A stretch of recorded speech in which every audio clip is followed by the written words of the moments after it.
आपने कभी जोमेटो से कुछ ऑर्डर किया है? और क्या आप जानते हो कि एक ऐसा समय था जब ये कंपनी सिर्फ मेन्यू लिस्टिंग वेबसाइट थी, लेकिन आज के समय में आप देखो ये एक मल्टी बिलियन डॉलर कंपनी बन चुकी है। जोमेटो का ये सफर आसान तो बिल्कुल भी नहीं था। इसमें बहुत सी स्ट्रगल, बहुत कंपटीशन इन्होंने फेस किया, बहुत से एक्सपेरिमेंट्स इन्होंने किए, कई सक्सेसफुल हुए, कई पूरी तरह से फ्लॉप हो गए।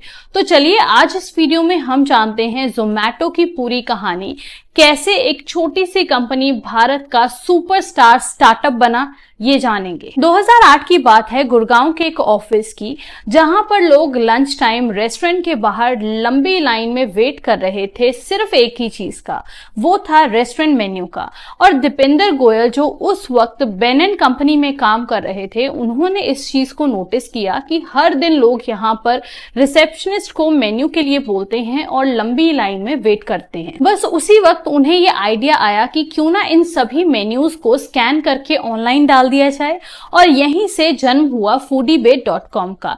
यस, जोमेटो का पहले नाम हुआ करता था foodybay.com। अब हुआ क्या, वेबसाइट बन गई, लोग वहां पर मेन्यू देख पा रहे थे।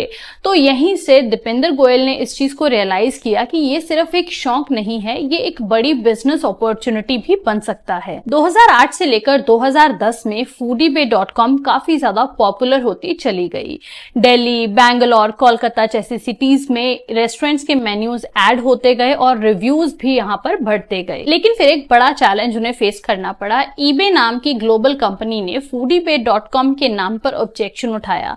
तभी दीपेंद्र ने एक बोल्ड डिसीजन लिया रीब्रांडिंग करने का, और उसी वक्त जोमेटो नाम का चयन किया गया, जो शॉर्ट था, कैची था और खाने से भी रिलेटेड था। फन फैक्ट यहाँ पर यह है कि Zomato is like tomato plus zest. तो 2010 में foodybay.com ऑफिशियली जोमेटो बन चुका था। एक चीज बहुत ही ज्यादा क्लियर थी कि तब तक लोग खाना ऑर्डर करने से पहले एक बार जोमेटो पे जाके मेन्यू जरूर चेक करते थे। 2012 के बाद अभी जोमेटो सिर्फ इंडिया तक सीमित नहीं रहा, उन्होंने ग्लोबल एक्सपेंशन स्टार्ट कर दिया। UK, UAE, Philippines, South Africa, इन सब कंट्रीज में जोमेटो ने खुद को एक्सपैंड किया। लेकिन बिजनेस मॉडल अभी भी वही था, restaurant discovery, reviews and menus. Also Zomato ने अपने राइवल प्लेटफॉर्म्स को एक्वायर करना भी स्टार्ट कर दिया था, जैसे यूके में अर्बन स्पून हो गया। इस एग्रेसिव एक्सपेंशन के चलते अब जोमेटो एक ग्लोबल प्लेयर बन चुका था। लेकिन असली धमाका कब हुआ, जब उन्होंने फूड डिलीवरी सेगमेंट में एंट्री ली। 2015 के आसपास इंडिया में फूड डिलीवरी का क्रेज काफी ज्यादा बढ़ने लगा था, क्योंकि लोगों को कन्वीनियंस चाहिए था।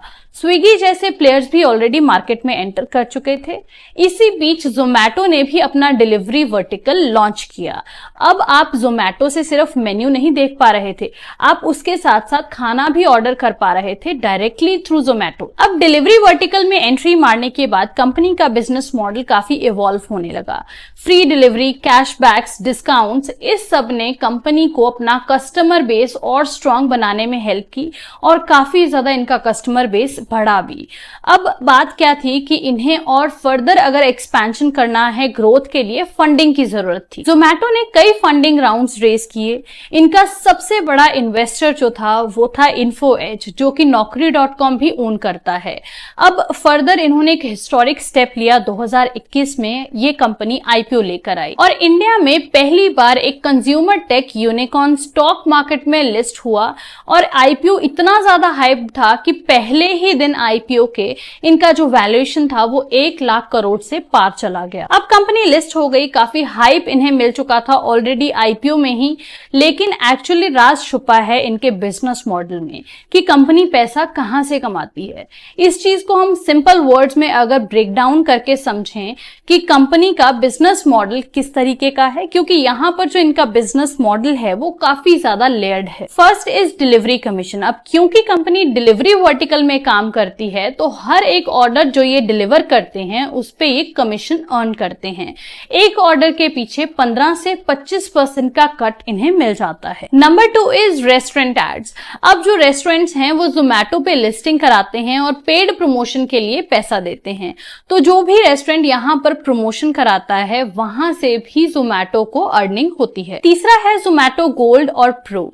ये सब्सक्रिप्शन बेस्ड मॉडल मॉडल्स हैं यूजर्स के लिए to get exclusive offers and deals. चौथा है जोमैटो हाइपर प्योर, जो एक B2B बिजनेस है जहां पर जोमैटो रेस्टोरेंट्स को इंग्रेडिएंट सप्लाई करते हैं और यहां से भी कंपनी को रेवेन्यू मिलता है। नेक्स्ट इज क्लाउड किचन्स, जो जोमैटो ने लॉन्च किए थे जोमैटो किचन्स करके, यहां से भी कंपनी रेवेन्यू जनरेट करती है। नेक्स्ट इज इंटरसिटी डिलीवरी, जो इनका सबसे रीसेंट एक्सपेरिमेंट है।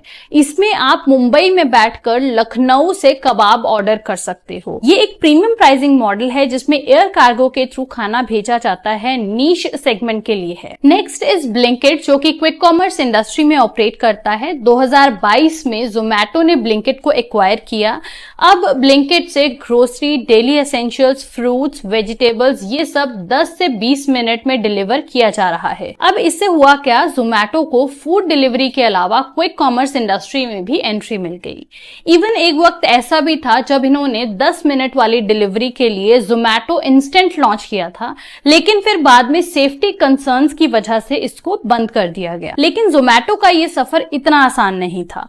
कई बार बहुत से चैलेंजेस, बहुत सी कंट्रोवर्सीज का सामना कंपनी को करना पड़ा। अगर मैं चैलेंजेस की बात करूं तो सबसे पहला था डिलीवरी पार्टनर्स का प्रोटेस्ट। उन्हें यह था कि हमें काम करने के लिए पे कम किया जा रहा है। Next is gold programme controversy, जहां पर रेस्टोरेंट्स ने जोमैटो को बॉयकॉट कर दिया था। उसके अलावा हैवी लॉसेस एक बड़ा चैलेंज था, क्योंकि कंपनी प्रॉफिट अर्न नहीं कर पा रही थी। इस वजह से उन्हें भारी नुकसान भी झेलना पड़ रहा था। दीपेंद्र गोयल ने खुद भी इस चीज को एडमिट किया था that we made mistakes and we have learned from them.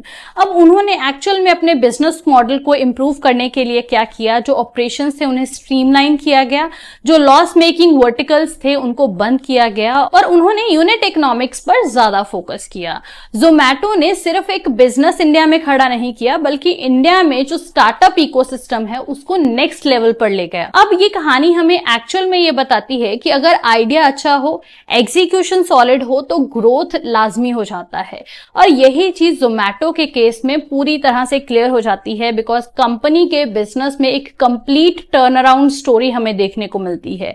एक समय था जब ये कंपनी प्रॉफिट नहीं बना पा रही थी, लेकिन पिछले 1-1.5 साल से अगर हम देखें तो जोमैटो की ग्रोथ अनमैचेबल है। इनिशियल स्टेज में जोमैटो का फोकस कभी भी प्रॉफिट पर नहीं रहा। उनका मेन जो फोकस था वो केवल मार्केट कैप्चर करने पे ही रहा। लेकिन 2023 के बाद उन्होंने जब यूनिट इकोनॉमिक्स पे फोकस करना स्टार्ट किया, तब वहां से कंपनी में एक्चुअल ग्रोथ दिखाई देने लगा, क्योंकि अब यहां से कंपनी की प्रॉफिटेबिलिटी में इंप्रूवमेंट दिखाई देने लग गया था। फ्यूचर गोल्स की बात की जाए तो अभी जो जोमैटो है, फूड डिलीवरी के अलावा dine out, B2B supply chain and drone based delivery पे काम कर रहा है। जोमैटो ने सस्टेनेबिलिटी पर भी फोकस किया है। Eco friendly packaging and carbon neutral delivery के एफर्ट्स ऑलरेडी स्टार्ट हो चुके हैं। इसी के साथ ही इंटरनेशनल एक्सपेंशन पर भी कंपनी ध्यान दे रही है। तो जोमैटो की कहानी सिर्फ फूड डिलीवरी की नहीं है, कि एंटरप्रेन्योर की विजन, डिटर्मिनेशन और रिस्क की भी है।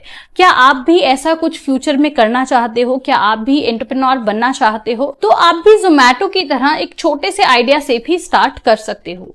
अब आपको जोमैटो का ये सफर कैसा लगा, कमेंट सेक्शन में जरूर बताइएगा। और ऐसी इंफॉर्मेटिव वीडियोस आगे भी आपको मिलती रहें, उसके लिए हमारे चैनल को सब्सक्राइब करते टाइम बेल आइकन जरूर हिट कर लें।